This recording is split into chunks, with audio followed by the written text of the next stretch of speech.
myself out. I am afraid of. I'm terrified and paralyzed by. I am deathly afraid of. Welcome to the Sum of All Fears podcast with your host, me, Ryan Perrio.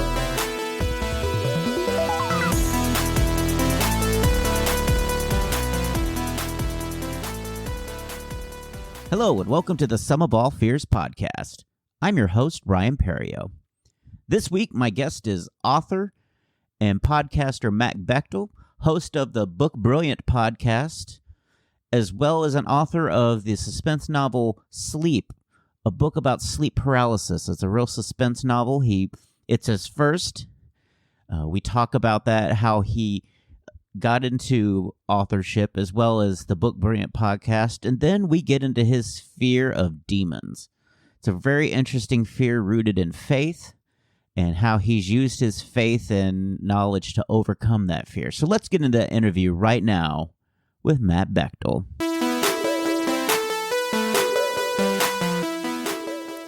All right, my guest this week is author and podcast host of the Book Brilliant podcast, Matt Bechtel. How you doing, Matt? I'm doing great. It's great for you to have me on today. I really appreciate it. What's the weather like in Nebraska today? It's good. It's not bad. The outside temp is probably in the 70s today, so not bad. We'll see if it snows before Halloween. Hopefully not. But yeah, it's all right today. Is that always a threat? Like, is there snow before Halloween? It's happened enough. I mean, one year they had to basically cancel Halloween and push it back because of snow. So yeah, probably not as bad in Texas. But yeah, I mean, last year we had a pretty dry winter, so it wasn't too bad. But we've had Thanksgiving get snowed out, things like that, and that always kind of sucks because it just ruins the fall. Yeah, your season gets cut short. Yeah, absolutely. I don't like that. So I just couldn't imagine being snowed in for Halloween. I feel like just the sadness of kids, just with their costumes ready to go and unable to do anything. Yeah, well, when I was a kid, and maybe this ties into this stuff, but I didn't do Halloween when I was a kid. My parents weren't into that. So for me, it was never a big deal, but it was funny for all the other kids that would bitch about it because it didn't make a difference to me one way or the other. So, but yeah, it's a good day today. People won't be able to see this on video, but I was just at my niece's 10-year birthday party at my brother's place. So before I left, I grabbed a bunch of those hugs, drinks, those juices or whatever. So I'm going to be chugging on those throughout this podcast. Feel free. Those are a forbidden you forget kid stuff, how good some of that stuff actually tastes. It's oh man, it just takes you back. Oh, I haven't had one of these in 10 or 15 years. It's been a long time, but I saw them there and I was like, I got to try this. And so, yeah, it was better than I remembered even. So yeah. So let's start with your podcast. You do a podcast called Book Brilliant, which behind you, I guess for the listenership, since I don't do a video podcast, there is just a wall of books of all kinds. It looks like not even just scary novels, but all novels in general. Yeah, I started the Book Brilliant podcast because I have a phobia of books. I'm just kidding. No, I started the Book Brilliant podcast just because I liked talking to people about what their favorite books were, and when I would meet people, I would want to know what their favorite books were. And so it started off as a website, and then there was this musician that was coming into Nebraska, and I kind of wanted to meet him, but I didn't want to just go to the show type of a thing. And so I reached out to his agent and I said, hey, I'm doing this thing where I'm doing a podcast now, or long form interviews, would he do it? And if he would have said no, I wouldn't have probably started the podcast, but he said yeah. So then boom, I decided to go for it. And then since then I've been able to meet super interesting people. It's something I kind of do when I want to do it, or if I reach out to the people and they're available. So I'm not super consistent with it right now. But when the episodes do come out, they definitely mean something to me. So that's awesome. I mean, and that's all you can ask for as a podcast, is that you have a passion behind it, because if you do it too frequently, then that passion just kind of burns out, and then you're left with not quality content, I would say. Then you're just kind of just going through motions. Yeah, 100%. Like, I'm lucky that everybody that I've had on the podcast has been an awesome person, and I was excited to talk to them. Not everybody. When I first was starting it up, I was reaching out to people who I was kind of like, I don't even know if I want to talk to this person. And I'm honestly happy that those ones don't work out, because it's much better to talk to the people you actually want to talk to, you know? Absolutely, and it's also fun just to. I love meeting just different people, you know, just because of the way my podcast works. It's the fear is more highlighted than the person. Yeah. So I didn't want to do something comedy where it's only comedians. So once I Yeah. go through all my comedian friend base, it's like, okay, well, now we're kind of stretched for guests. Exactly.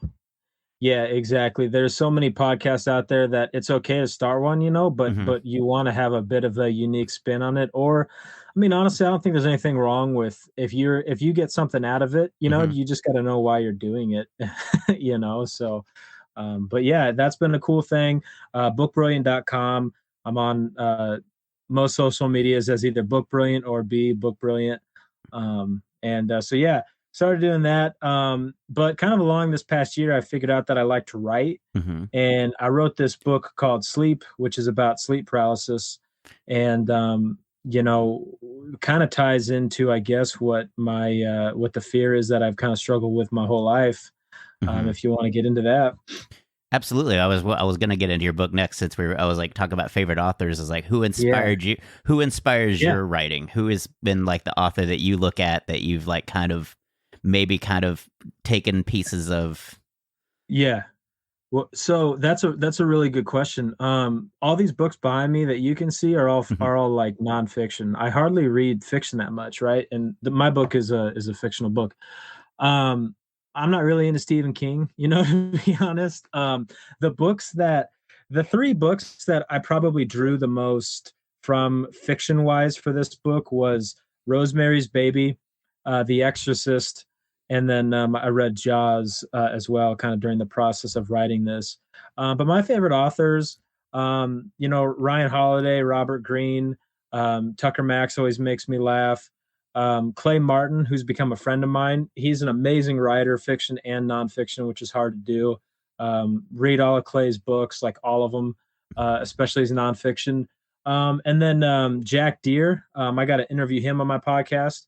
That interview is probably not the best. He goes over stuff that he hasn't talked about a lot, but as far as like from my side of things, it wasn't the best because I was so nervous to talk to Oh, Jack. I can't imagine. Like that's such a, Yeah, but it's such a cool feeling. Like it's like you can't you try to keep it normal for your heroes, but it's so hard not to just be like fanboy out and be like, oh my gosh, like and you kind of blank a little bit because you're yeah, so just mesmerized by the fact that this person that I admire, that I've looked up to, is like interacting with me, and it's almost like a date. Like it's almost like that date feeling. Like, oh my god, do they like me? Am I making them yeah. uncomfortable? Yeah, 100%. That's exactly what it's like, dude. I've interviewed the bassist from Nickelback a couple times, Hmm. and I had his poster on my wall when I was like in high school. And so when I'm like talking to him, I'm trying to kind of like taper it down a little bit because I didn't want to be like weird. But he is such a normal dude that he made it like really easy to talk Hmm. to. Just super, super easy guy to talk to. But like Jack Deere, you know, Jackson is 70s. You know, he's an older guy on a computer, and I was just, you know, Jack is a super nice guy and everything, but I was just, yeah, pretty in my head on that one. So yeah. Was he like the old man on the computer? Like you just talked to Jack's chin for like the majority of the interview? It's just two clips. No, it actually wasn't like that, and it might have been unfair for me to even mention that, but he was just kind of the thing that threw me off was like, for instance, like Mike from Nickelback, Hmm. or a lot of like musicians that I talk to, like they're really good at like transitioning and like kind of keeping things going along. And what threw me off with Jack is like he's a super super smart, like he's like a biblical scholar, like can Hmm. speak all these different ancient languages and stuff like that. And so, you know, he would basically just answer my question and then he would just kind of wait for the next question. And so in my mind, the pause was like 30 seconds between questions. And then Yeah. in reality, like when I went back and listened to it, like you can't even tell. But again, it goes back to being so in my head that I made it worse than I beat myself up over it. Like, oh, that was awkward. And when I listened to it, I was like, it's really not that bad. Yeah. But that was a cool experience though, because I spent like 5 years trying to get in touch with him. So again, that's where like having a podcast, if anybody thinking about doing it, come up with an interesting like way to do it, something a little bit different. But yeah, like reaching out to people that you look up to. I always tell people to do it. Like, it's for the most part, like it's worked out well for me, and I've made some cool friendships along the way. Absolutely. And so, like you said, you become an author. So what inspired you to put pen to paper, or I guess hand to keyboard? So I wrote a script earlier this year, and I figured out I like to write scripts, and I wrote a couple of them, and I kind of quickly realized, like, I'm in Nebraska. I don't know anybody who can make movies. Like, movies have been made here, and I guarantee you there's more of a film scene here than most people would expect. But I realized, like, well, I'm not just going to like write this script and get it made without, being around the people who do that kind of thing. And so I kind of did a couple things. For one, I started acting in short films, kind of building up my network of people around me. But then the other thing was I was kind of like constantly, I was trying to think, I need to figure out a way where I can make a movie with like no money, but still have it be a really good movie. And I was watching a documentary about sleep paralysis, which has kind of just always intrigued me.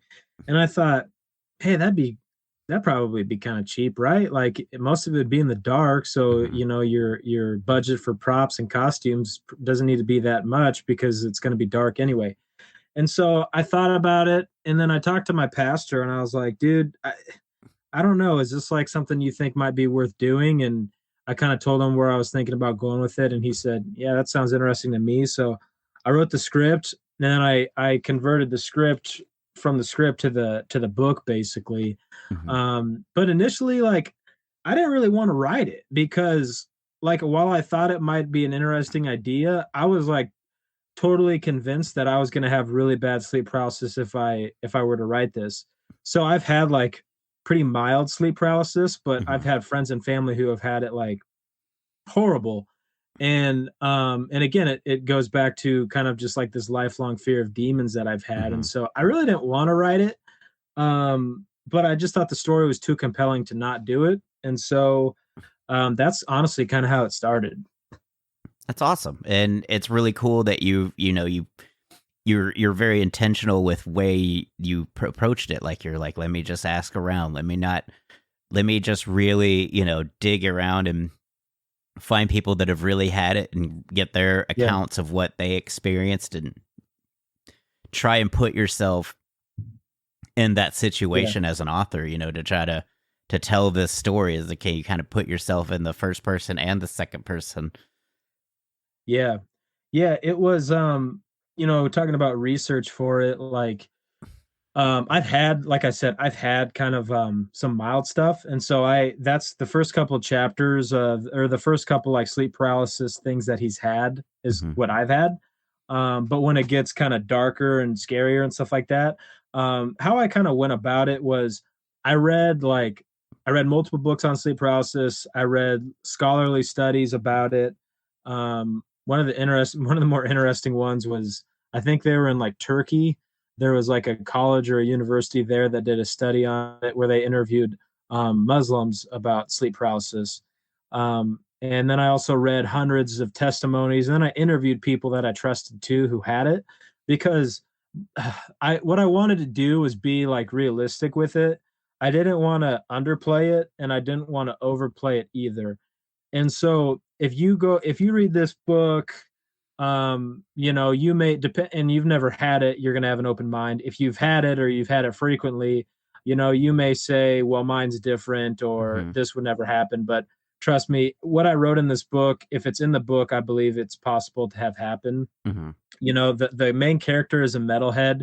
And so what I tell people is like probably the most unrealistic part of the book is the wide variety of music that the main character listens to, because metalheads tend to be pretty like they pretty much go to their subgenre and stick there. So outside of that, I feel like that's the most unrealistic part of the book. I would say that I, as a metal listener myself, I've also kind of adapted because I've lived with other people that were not metalheads, so I've kind of osmosised what they listened to, which was like punk, ska. Then I got into breakdancing, which pulled me into hip hop and underground hip hop, and so I have like this. Over my 45 years of living, I have this huge, I guess, allotment of music now that I've listened to, along with early 80s and 90s when I was like, in 8th grade, the Phil Collins and stuff like that as well. Nice. And so it is kind of, it could be, in some ways, yes, when it's a young metalhead, you kind of can say that, but if they're older, then you can say, as somebody that's kind of evolved into music and just kind of open their mind to other genres that maybe that's possible.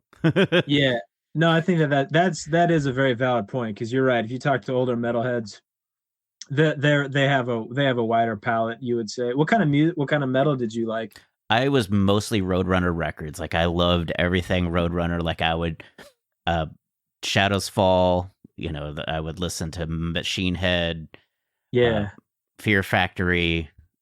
Let's see. I was trying to think of some of the Earache, Entombed. Some of the Swedish, like Entombed. Gosh, it's all blanking on me because I would just listen to now. It's like the Coheed, Cambria. Yeah, well, dude, I mean, you may or may not like Nickelback, but you got to give them props because they kept the lights on at Roadrunner for a very long time. Whether people want to admit that or not, that I really believe that band saved that record label.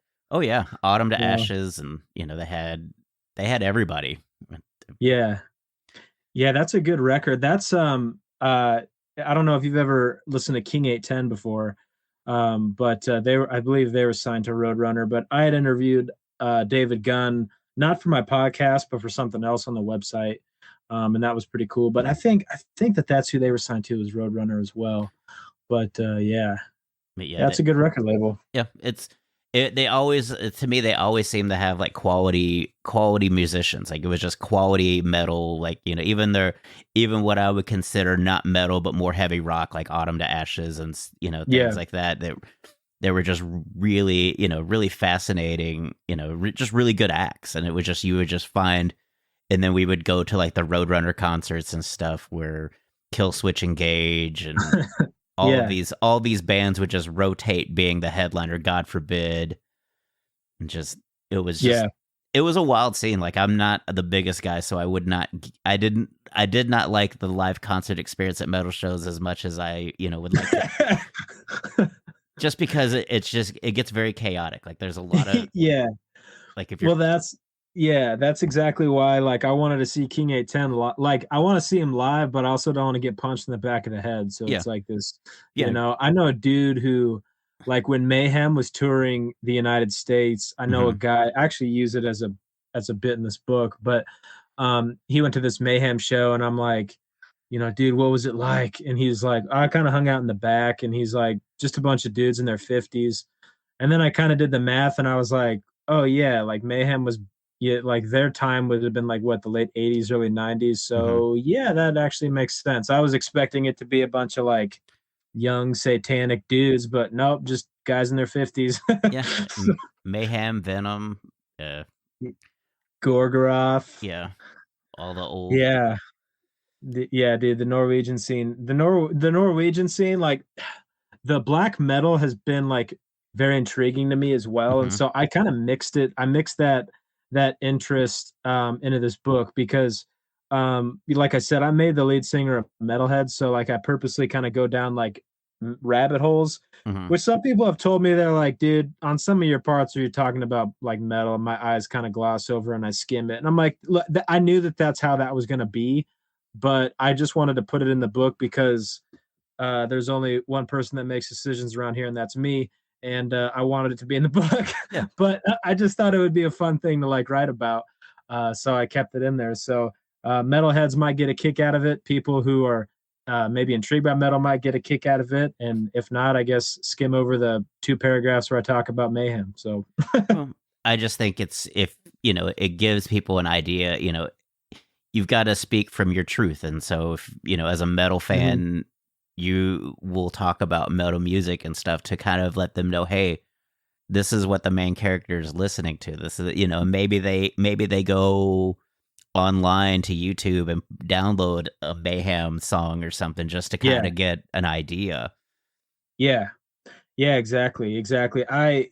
Everything, it's one of those things too, like when you write a book, and this should be obvious, I guess, but like, I don't agree with everything that I write in there. So like, just because like a character does it doesn't mean I think like it's a cool thing or it's the right thing, right? And so what I did want to make sure I did though was, if I'm having them write about something and I'm thinking like, I don't think this is really like, this is not what I would do, but this is what the character is going to do.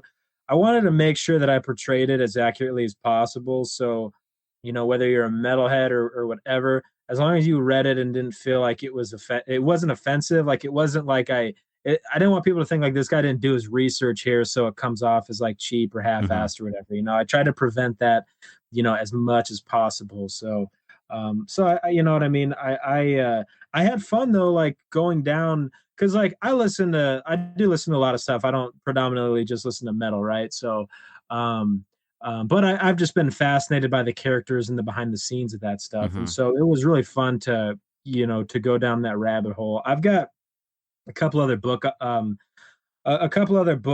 ideas, and I'm trying to figure out which one I'm going to go to first. But the one I'm leaning towards is about prison, and so I'm like super thrilled about that. Like I am really, I've always been interested in like Locked Up and all those shows, and I know dudes who have been in prison, so I'm really excited that like if this is what I pursue to write next, like I'm going to go down this prison rabbit hole, but. I'm trying to get a tour lined up with like a prison around me. And the first prison I wrote to and asked said they wouldn't do it. So I'm trying to figure out how to get in. So right now, I guess you could say I'm trying to figure out how to get into prison. So, okay. Well, there are ways, but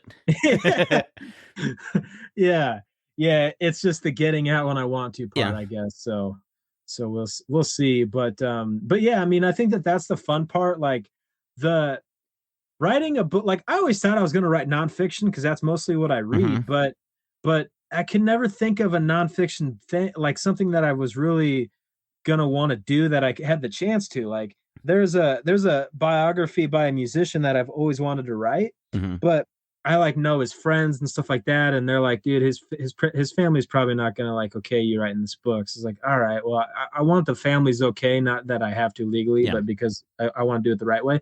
But if you're going to write a book or whatever, it's got to be about something that you're going to look forward to writing. So, with like sleep paralysis, always been interested in that. And I've always been interested in metal. So I incorporated that into it. With the next book I write about prison, again, I've always, thought Locked Up was an interesting show. And I've always watched documentaries and stuff. And I don't know where you're at in Texas. Where would you say you're at in Dallas? You're at Dallas? Yeah. So, my grandma was a nurse at the Huntsville prison, that one where they execute like the most prisoners anywhere in America.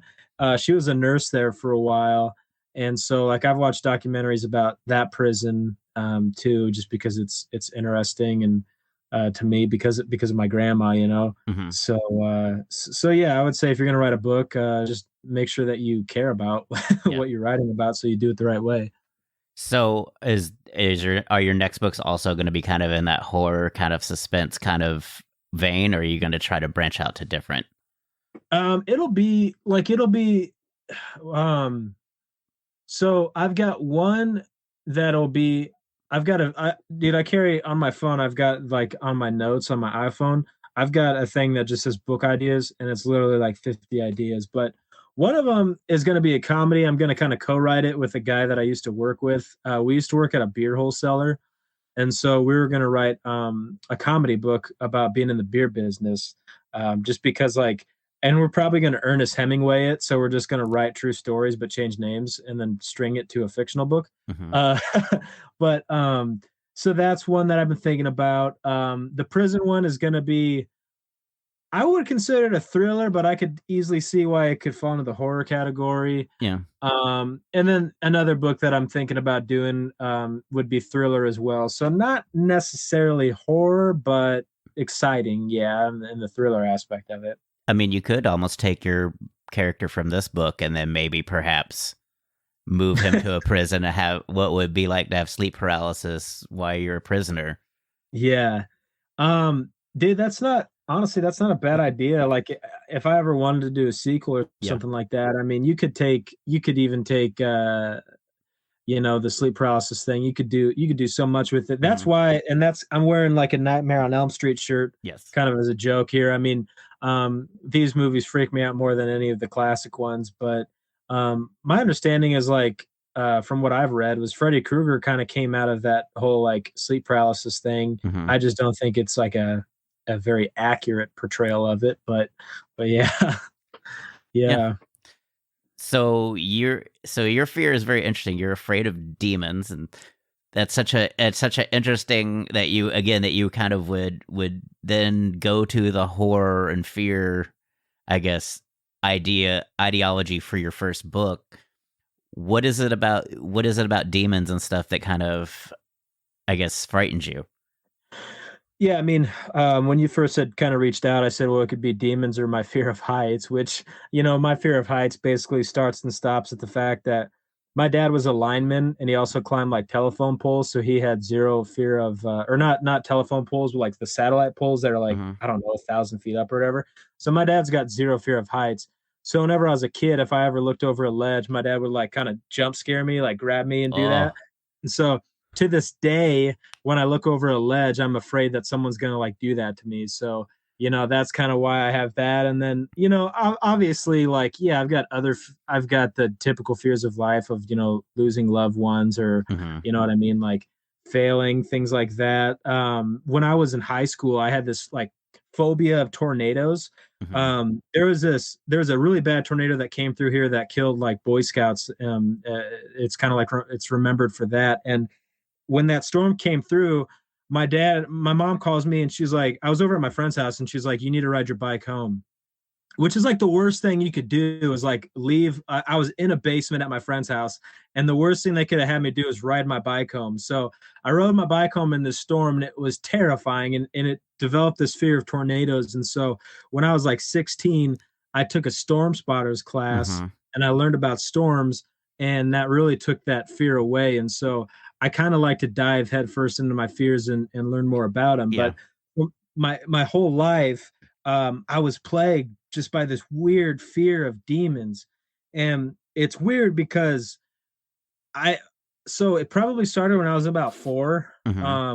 My dad told me about, there was this pastor from the 1800s. His name was Smith Wigglesworth. And my dad told me, Smith Wigglesworth once woke up and Satan was in his room and he was sitting on his bed and Smith Wigglesworth just like turned around and went back to sleep. And I think he was trying to tell me that story as like a comforting thing, like you don't have anything to be afraid of. But instead what it did was every time I woke up, my entire childhood, I was afraid that when I woke up, Satan was going to be sitting on my bed. And so I remember just like as a kid, like in preschool, like age, like talking to like other little kids about the devil and stuff like that. And to me, that's just weird because like I have a 4-year-old son and he doesn't do that. Like he doesn't like, he goes to church and we read him Bible stories and whatever, but like he doesn't know anything about the devil. But I went to this church that like I wouldn't consider it like, I don't think that they necessarily deserve the term charismatic, good or bad. I just think that like they would just tell these stories on Sundays and they would just be like they would say like, okay, this is a real story of what they said once. They're like, okay, like in this past Wednesday at our Bible study, while we were like doing praise and worship, a lady started slithering on the ground like a snake. And it took 10 of us to subdue her. And she was speaking in voices that weren't hers, saying if we let her go, she would go rob a bank and then she would give us the money. Right. So when you're a little kid, dude, like that like, you know what I mean? Like that's terrifying. So I mean, I've been trying to think of if I want to hold back or if I want to go off the rails and just like, lay out some of the stories that I've heard that have causes. So I don't know. You want me to go hard or you want me to dial it back a little bit? You can go hard. I just laugh because it's like I feel for your dad because he's like everything he's done is just traumatize you more and more. Yeah. Yeah, I know. I just saw him at the birthday party. We got a good relationship though. So, but yeah, man, that was just kind of his sense of humor, I guess. But anyway, so like, when I so I would always want to like sleep in my parents' room. Mm-hmm. And they would always be like, "Why? Like, what are you afraid of?" And the obvious answer is I'm afraid of the stories that dad told me. Uh, but I would say, oh, I was afraid of Scooby Doo or whatever. But yeah, I would be in this church and they would say like they would tell stories of like old ladies who were possessed by demons that would like pick up like a big screen TV and chuck it. Just stuff like that. And so that scared me. And then like when I was a kid and I learned about this, like doing stuff for this book was like over summer break. Like there's an age gap between my siblings and I, so a lot of my childhood is almost like I was like an only child Mm-hmm. because I was the only child in the home for a lot of my childhood. So on like summer break, or if I was just by myself at home, I remember like as a kid I'd be playing with toys and I would like I it, I felt like something was watching me and I could like point to where I thought it was. Like I could point over and say like there's Mm-hmm. something over there like watching me. And it would bother me to the point like sometimes I would stop playing and I would just go sit on my bed because I felt like I would be out of like view for whatever I thought it was.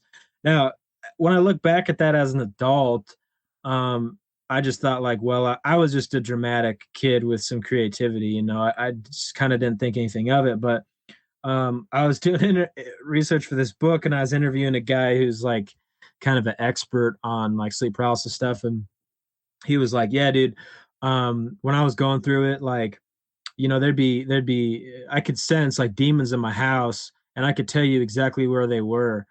And he basically had the same thing. Like he had it as an adult, but he had the same thing that like I felt as a kid. Mm-hmm. And I was like, well, hey, hold on a second. I was like, when I was a kid, I felt like I had that. You think that was real? You think that was like actually something going on there? And he was like, yeah, I definitely do. Iron Maiden kind of sings about it in their song "Fear of the Dark." Mm-hmm. And a lot of people who suffer from sleep paralysis can talk about it, like this feeling of like it's not just that you can sense you're not alone. It's not that. It's deeper than that because it's like you could sit there and say, right there is where I'm sensing something is looking at me from Mm-hmm. right there in the room. It's a very weird, very intense, terrifying feeling. So I had that. I had that as a kid. Just a lot of afraid to be alone, not because of like I was like I enjoyed being alone because I was super creative. I loved to do like to play with toys and stuff like that. Like that wasn't the problem. I was afraid to be alone because I was afraid that like something was going to get me. Like Mm-hmm. that was kind of the constant fear, was like something was going to get me. So so yeah, I suffered with that as a child. As I got older, it kind of went away. Um, I kind of like left the church for a few years or whatever, I would say. And when I came back to it, I got baptized, stuff like that, and I was like, all right, I'm gonna start going to church again. And I remember like I would go to these like young adult thing like after church, and there'd be other young adults who go to like restaurants, hang out and whatever. And I'd always be like, hey, you guys got any cool demon stories? And everybody'd be like, whoa, no, dude. like they're like afraid to talk about it. And I realized that like this fear, like the fear had turned into like a morbid curiosity, like fascination Mm-hmm. type of a thing. And so I just went down these rabbit holes, like just reading stuff, reading accounts and things like that. And to be honest, like I wrote this book obviously, but I feel like I've kind of come out the other end of it. Like I don't have um like trust me, like there's every now and then I would like do in the course of this book, like I would spend like a couple hours reading accounts of sleep paralysis, or I'd spend the night like writing about it. Mm-hmm. And then I would go to bed and I would just be like convinced, like, okay, tonight's the night, like I'm gonna see something. And I would have dreams about sleep paralysis. It wasn't sleep paralysis, it was dreams about it. And then I would like wake up and see a shadow in the room and I'd be like, ah, here it is. And then I'd be like, oh no, that's just the fan.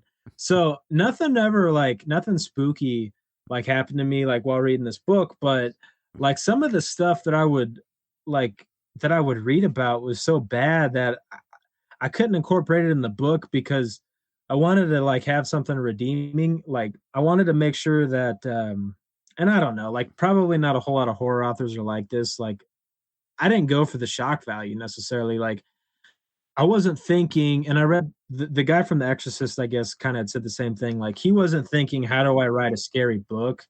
He just wrote the book. And that's kind of how I was. Like I want the reader to have the fear of the person who's getting sleep paralysis, but I wasn't trying to think of like how spooky can I do this. But like there were some accounts that I would read. I can go into them, but like where I would just read and just be like, geez, dude, like I'm not even gonna put this in the book type of a thing. So and that's part of being an author, is that sometimes people it's just like, a lot of things you can't, even as a country, we don't get all the information because all the information is just so much and so and it changes so rapidly that you just can't really, there's no real good way to do it. And that even though, yes, in some instances you feel the public has a right to know this stuff, but now, as now you said, knowledge is power, and it's a lot of, it takes, some kind of power, control over that power to say, hey, I need to scale it back because you just can't have all that power. It's too much power for one person to kind of, or to just put in one book or, one account to have that much in. And it's also, like your fascination thing is one of my other interviews. I had an interview with a comic who was afraid of being eaten alive. Wow, that's quite. And so his girlfriend was making him watch like this anime series called Attack on Titan, where people are getting eaten by giants on a regular basis. And so it's kind of, she told him that if you're afraid of something, it has power over you. Yeah. So you seeking knowledge about it kind of takes that power away of being, I guess, feeling powerless against it. So when you have that fear of demons, you're not super powerless because you can, again, use the knowledge of what you've learned about it to say, okay, this is what's, happening. And it kind of puts you at ease a little bit as far as that feeling, instead of just being overwhelmed and panic attacking. And yeah, absolutely. I'll share, I'm gonna give you and your listeners an exclusive. This is probably the one that bothered me the most. I'll tell you this account. This one bothered me the most. So if you're like impartial to not wanting to hear this kind of stuff, I would maybe skip ahead 30 seconds. But I was doing an interview with my brother, or I was talking to my brother about it because my brother's had it worse than I did, and he was telling me that he knew this girl that had a horrible life experiences, like had been abused in different ways, and probably a lot of the worst ways somebody could be abused. And she's having sleep paralysis, and my brother was trying to help her, like kind of, hey, this is what I did, this is how you can be helped or whatever.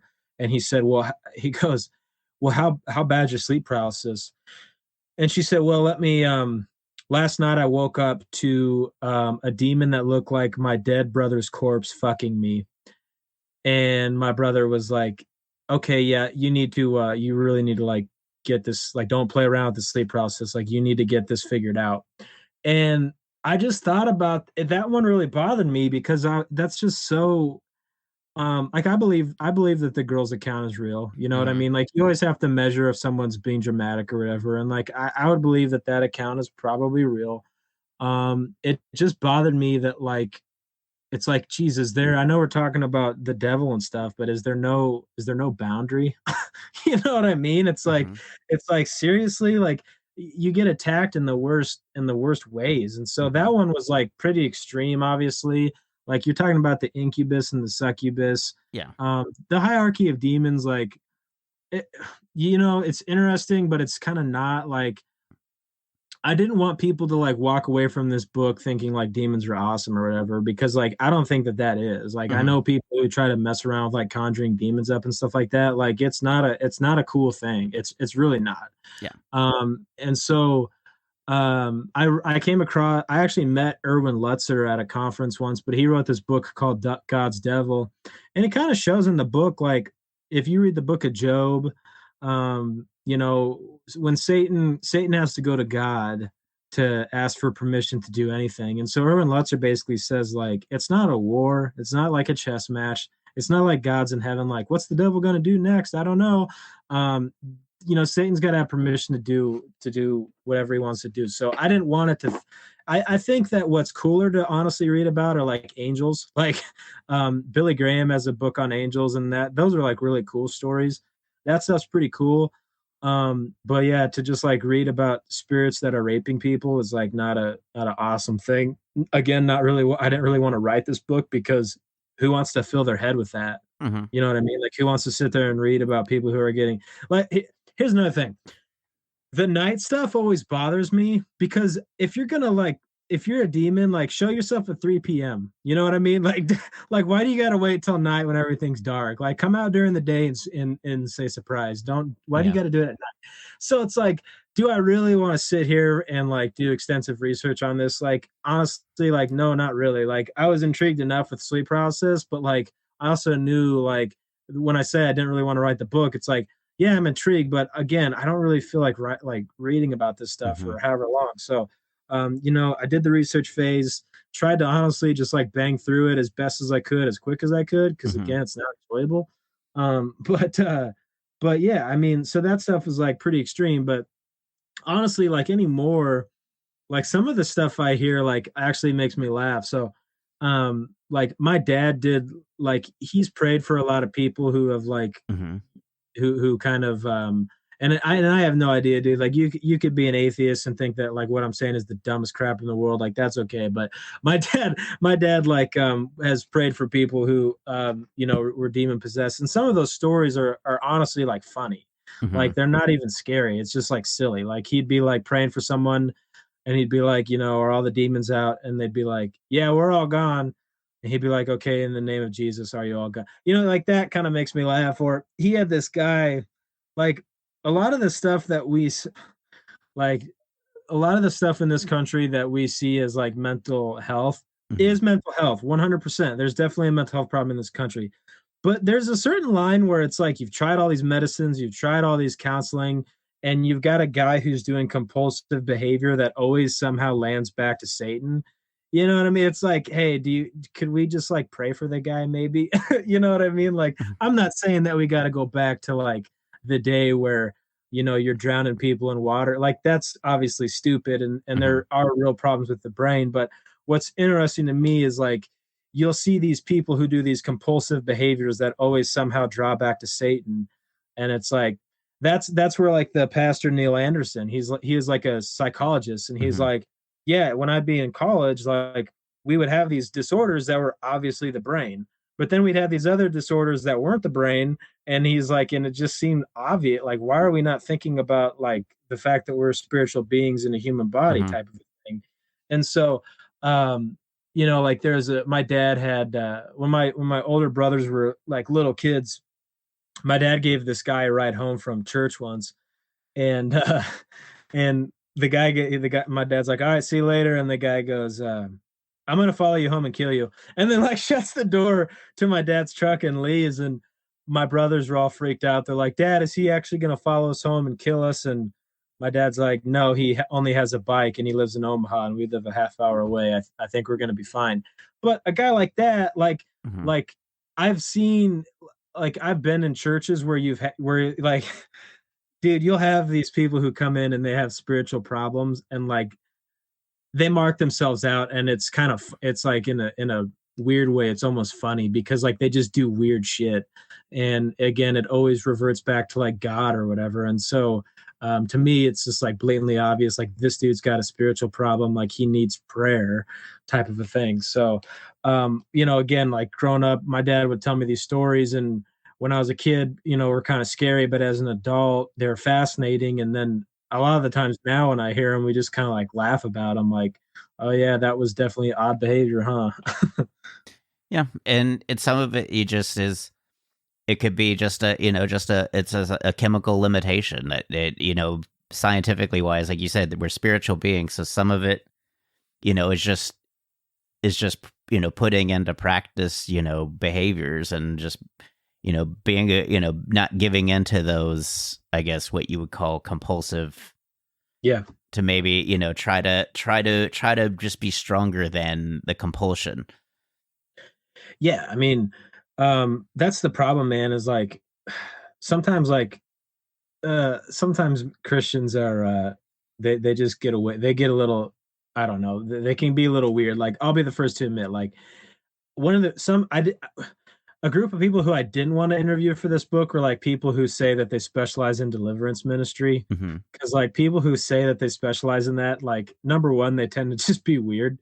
But we've all heard the stories of like um people who were sick and maybe they got prayed for and maybe they got healed, but we've also heard the stories of like the people that were sick and they would like a Christian would pray for them and be like, well, it's your fault that you're not getting healed. What did you do that's causing the sickness, right? Like that's stupid. Like that's a very dumb, like somebody who would say that is just a dumb Christian. Mm-hmm. And the problem with like any religion, or any group of people, I mean to say, is like you're going to have smart people and you're going to have really dumb people. And so the prayer, I guess, is just that the dumb ones are maybe more quiet, or maybe more quiet. But that's one of the things too, by the way, that was interesting with sleep paralysis, is that across cultures Mm-hmm. and across religions, people saw the same thing. Yeah. So if you have schizophrenia, like somebody in America is going to see something different than somebody who lives in China. But with sleep paralysis, it doesn't matter where you're at. It doesn't matter what time period you're in. It doesn't matter what your religion is. You're seeing the same type of thing, which again, to me, I believe that's, I mean, somebody could maybe say it's some deep, deep, deep primal level of the brain that's got a malfunction, but I don't think it is. I think it's spiritual. So, so yeah, with like you were saying though, I don't want, when you start saying like some of these people that are having outbursts need to be prayed for, trust me, I understand how I sound. Oh. I totally realize what that can sound like, of like, well, just throw the doctors to the side and let's just let prayer do the work. And again, I think if someone is sick, they need to go see a doctor and they need to be prayed for. Do both. I mean, every little bit helps is what I would say. Yeah. Like, is I even just knowing that people, that maybe you don't have a great relationship with, or that you don't even know, maybe have some level of caring for you, because I feel some of it, we're pack animals at the end of the day. We're a community driven society, and there's a lizard brain desire to be accepted by a group of people. Yeah. It's amazing how much those negative thoughts and things go away when you're just either doing chopping vegetables or doing something, or doing something for somebody else. Like you notice that you don't feel depressed when you're wrapping a gift for somebody. Yeah. It's good point. It's just, it's that feeling of being in a community. And sometimes, just the prayer, or just just the kind of, just service, or just having a gathering, a potluck, a church sale, or a Halloween gathering, so anything. Yeah, it's just that feeling of community and being, feel like you're part of it, not just an outsider looking in. Because it's, at the end of the day, it's a survival instinct. It's not a treatable condition. It's a survival instinct. Depression is your body telling you you're in danger, and that's just always, it's one of those things that as it's a primitive behavior that we just can't shake. We've got to, all belong, try to find our own tribe of people, and, our congregation, our group, our, our work buddies, our family. There's all these different, groups that we can belong to and be acknowledged by. And if once you start isolating yourself, that's when you start to.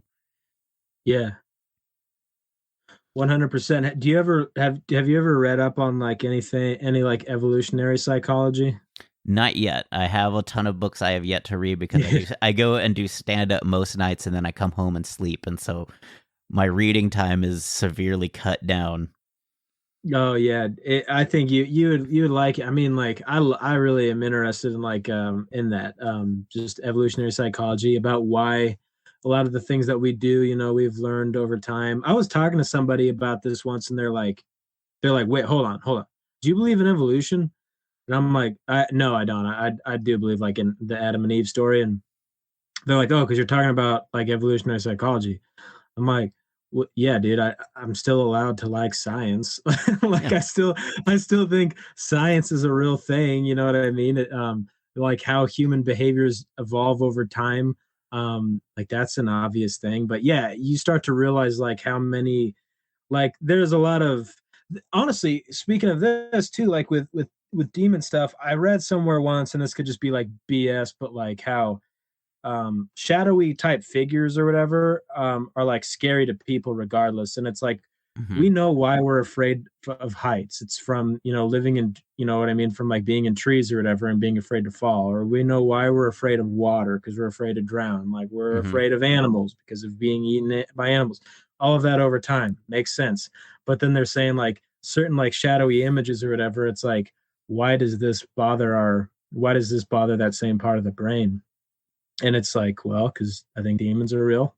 I think that's why, but yeah, that's definitely an interesting science to read about. But you're right. I mean, like we're definitely people that are meant to be in a community 100%.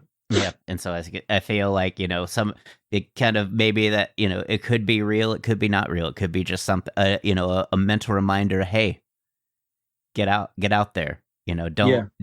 Don't be if when you're alone, I'm here. When you're not, like you said, demons only seem to attack at night and things when you're isolated in your own room in your bed, and just it's either one, sensing your weakness, or two, it's something just reminding you, hey, yeah, you're still one person. So in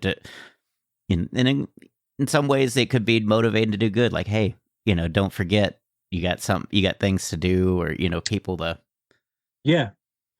Oh, I would say 100%. Like especially like as a Christian, you could definitely believe it could be done for good, because I mean, like God sent his evil spirit on Solomon. It talks about that in the Old Testament, but it can also be like a way of kind of modifying behavior. I think that for a lot of stuff, in the Christian sense, like when you maybe get off the path a little bit and then you start seeing satanic stuff, it's a good reminder of like you're not doing what you should be doing, type of a thing. I kind of hate Star Wars references, but like I just don't know of a better reference than in Star Wars when I don't even know who it was, if it was Yoda or Obi-Wan Kenobi, was like trying to tell Anakin, they're like, dude, if you want power, the quickest way to get it is the dark side, but basically you're going to self-destruct. And like I know multiple people who have definitely dabbled in the dark arts, and they'll tell you the same thing. They'll tell you the exact same thing. They'll say like, you want to see if something's real, like you'll find out pretty quick it's real, but what you're going to find out is when you want those things to leave and they don't, that's a different conversation. So yeah, absolutely. And so yeah, I was gonna ask, or no, you go ahead. You look like you had something about to say. I was just gonna say I think it's all just all connected. Like it's not all one. It's not all absolute science and not absolute spirituality. There's just there is this balance of life that you just need to keep, and as long as you can keep that balance, I feel that that you're doing the right things. As long as you're doing the right things and doing the work and not really just going just ignoring one in favor of another, and just kind of keeping your mind and heart open to yeah, dude, that balance is exactly it. Like I got a friend of mine who goes to my church, who he's actually a stand-up comedian. He's been on some he's been on some like some TV shows that are definitely like well known. Grew up around some people that are in Hollywood and stuff like that now. And we were having dinner with another friend of mine. He's a touring musician. He's a Christian artist, and we were all eating and hanging out afterwards after a show.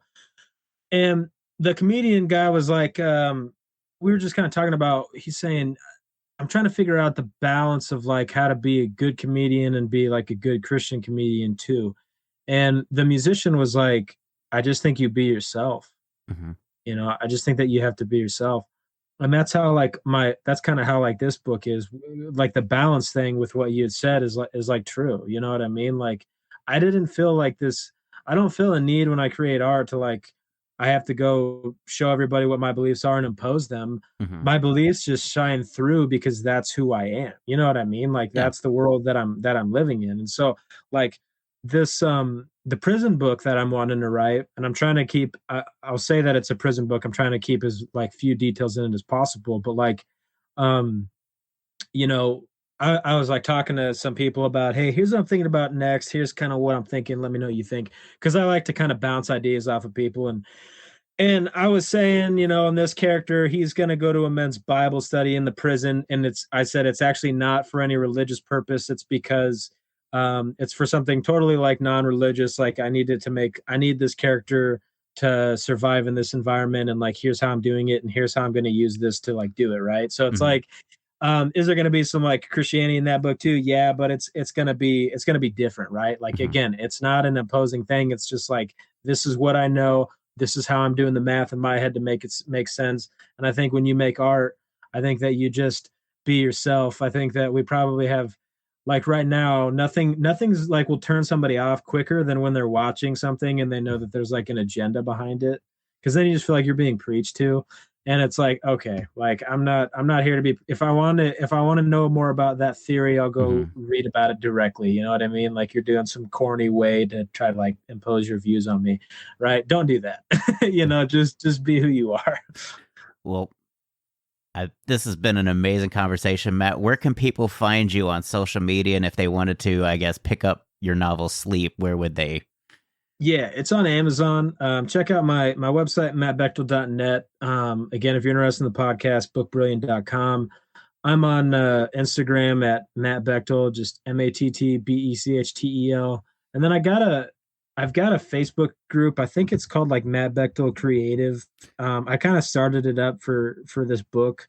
So I'll be more active on that over time. But I was going to ask you though, I haven't listened to enough of your episodes to know. So what's your biggest fear? Ooh, I would say probably snakes, just because I feel like some of your trauma is inherited. Yeah. Like you were talking about with heights with your dad. Like, Yeah. I think when I was a child, there was a snake and my mom was afraid of it, and her holding me while being afraid of it permeated my psyche. And so I'm just terrified of snakes. Like when I was younger, I was moving apartments and I was drunk, and so I went out clubbing one night, and I was literally moving, like my apartments were walking distance from each other, so I could pick up stuff and just take it. And Yeah. so I was gonna do that one night, and I stepped out of my car, and this huge snake was just, I almost stepped on it, and it scurried to the bushes right by my door. Yeah. And so I just sat in my room and looked down through the window to kind of see if I could see it, and then fell asleep before I could move anything. But I was just petrified. Yeah, dude. My brother, like one of my earliest memories is like my brother and I outside. My brother's older than me, and we saw a snake, and he like screamed and took off running, and like totally like left me there. But again, like my dad has no fear of snakes, so like he will when he first moved to the house that he's living at, he had brought in all these snakes because he was working in like a rural part of the area where there weren't any snakes, and so he would take these snakes from work and bring them to his garden because he's like, they're good for the ecosystem, to the point where like one of the neighbors was like, dude, I'm seeing all these gardeners, like I've seen more snakes recently than I've ever have. And my dad's like, oh really? But I was trying to like, I don't want my kids to have my same fears. Mm-hmm. And so I asked my dad, I was like, could you like, I want Isaiah to see a snake. And so my dad I let him like he had captured a snake in like a giant like pickle jar, and he brought it to my house, and I showed it to my son, and my son was kind of spooked out, but was also like really intrigued. He's only like 3 at the time, and he was looking at it, and then I was like, all right, we're gonna let it go, and we let it go. And dude, I was scared the whole time, but I didn't want my son to have my fear. So I was just keeping it cool. I'm like, all right, let's get back. And then I'm like, all right, I just let a little bit too much fear get out there. So I'm like, all right, it's all good, buddy. And like we let it out and we watched it slither away. And so yeah, I'm trying to not do that. But dude, I'm afraid of snakes too. Like I think that being bit by them, like dude, they'd be flailing around all over. Like if you got bit in the leg, they'd be flailing around all over. Like that would be horrifying. I'd be too afraid to even grab it to get it off of me. I think that's how afraid of it I would be. So well, there's a comic, his name Nate Bargatze, you may have heard it. He had an old bit about snakes. Like he did a military base, and they're like, it's like in the desert where there's a lot of poisonous snakes. He's like, so if you get bit by a snake, you need to grab it so that we know what kind of snake it is so we can treat the venom. And he's like, that's not going to happen. That's not, like, I'm just going to get bit more times by the snake. Like, who's telling you this? The snake? Like, who's telling you? Dude, that's exactly it. Like, I seriously think I would be too afraid to grab it. Like, I do. Yeah. So I don't know, man. That's a legitimate fear, 100%. My grandma got bit by a rattlesnake when she was a little kid, and she had a horrible phobia. Like you could just be like, Grandma, there's a snake right there, and she would just take off running. Like she had a horrible fear of it. So yeah. Rattlesnake is no joke either. Well, especially back, you're talking probably like the 40s back then. And honestly, it was here in Nebraska. Like I don't even know how I've never seen a rattlesnake around here, but when I was a kid, they used to say that they'll fall off of trains, which as an adult, I'm like, I don't even know if that's a real thing or if that's just the kind of thing that you hear as a kid and believe. But supposedly they come off of trains. And so, yeah, she was like in a pasture one day and a rattlesnake bit her in the foot. So yeah, man. So she lived with that fear her whole life. So, well, thanks again for doing this, Matt. I will do this again. Like whenever you get your next novel going, we'll promote that here on the podcast with another fear of. We can talk about your fear of snakes on that. Yeah, one. Dude, we can go deep on that, man. That's awesome. But yeah, Ryan, I really, really enjoy talking to you. I think you have a great concept for a podcast. So good job with that, man. All right. Talk to you soon. All right. So that was Matt. What a fun conversation. Real interesting to kind of touch on spirituality as well as just knowledge, depression, and things of that nature, and just try to really kind of understand people as a whole and not just try to diagnose just a problem at one source, because there's so many different ways we can solve these problems. And it's always interesting too to see somehow, sometimes your faith-based to try to strengthen your faith can sometimes also trigger a fear, especially when you're at a young age, to kind of, I guess, inspire that fear. With your dad telling you stories of Satan sleeping on a bed, and then you just think it could happen to you. It's always weird what can kind of trigger those fears when you're a young kid, and just a bedtime story that sometimes can go wrong could somehow trigger years of fear and trauma. So check out Matt Bechtel. I'll have the links to that in the show. It's at Matt Bechtel, MattBechtel. Also at Book Brilliant for his podcast, and I'll have the links for his novel in the show notes.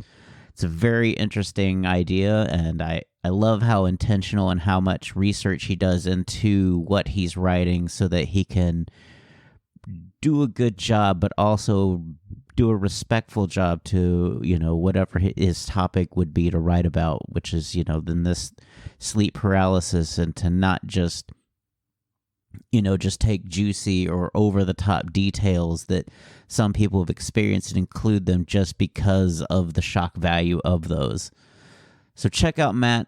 It's a really good interview. As for me, I did a couple shows at Backdoor this weekend. I apparently have been, chosen to take part in a, television show about etiquette.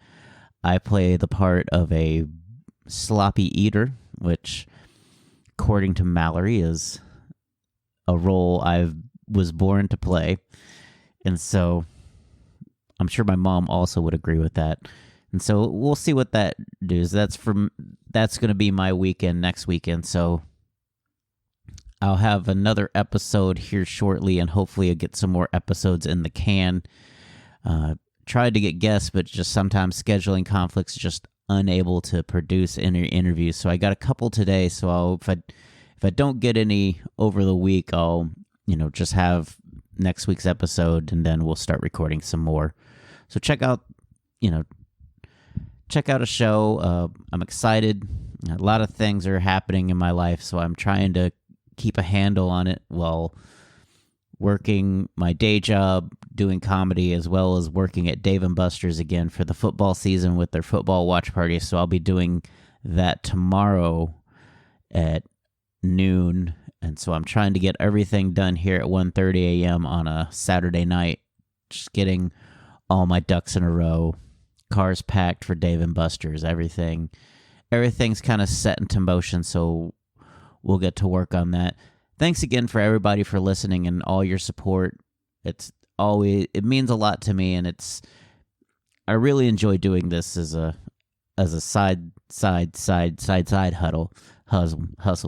hustle as I work through all these different facets of my daily life, and we'll get some more interviews. We'll definitely keep it going here.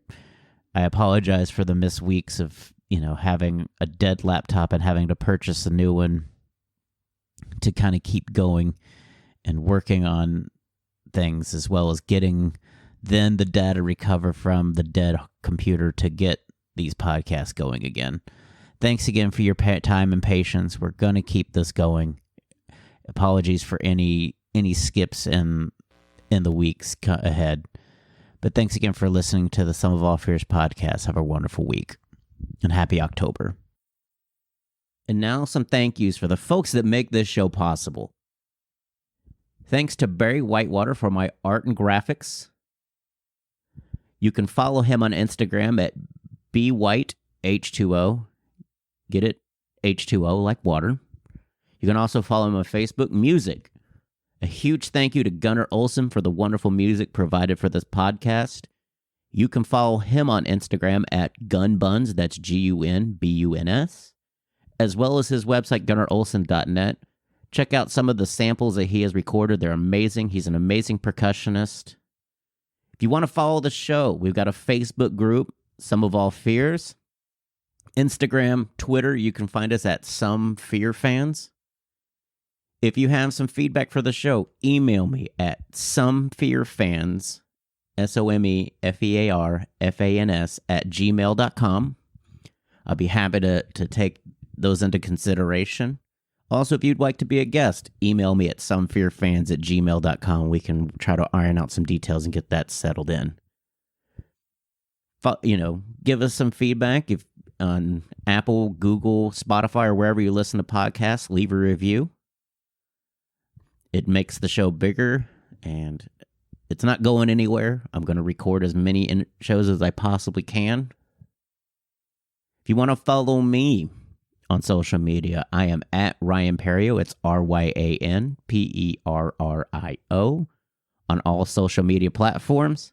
You can follow me there, and you can check me out at ryanperio.com, my website. I'll try to list upcoming shows there as well. It's been kind of spotty because as soon as I set it up, that's when the pandemic happened. And everything's kind of just in a holding pattern. Thanks again for listening to the Sum of All Fears podcast. Next week, we'll have another guest with another fear. Thanks for listening.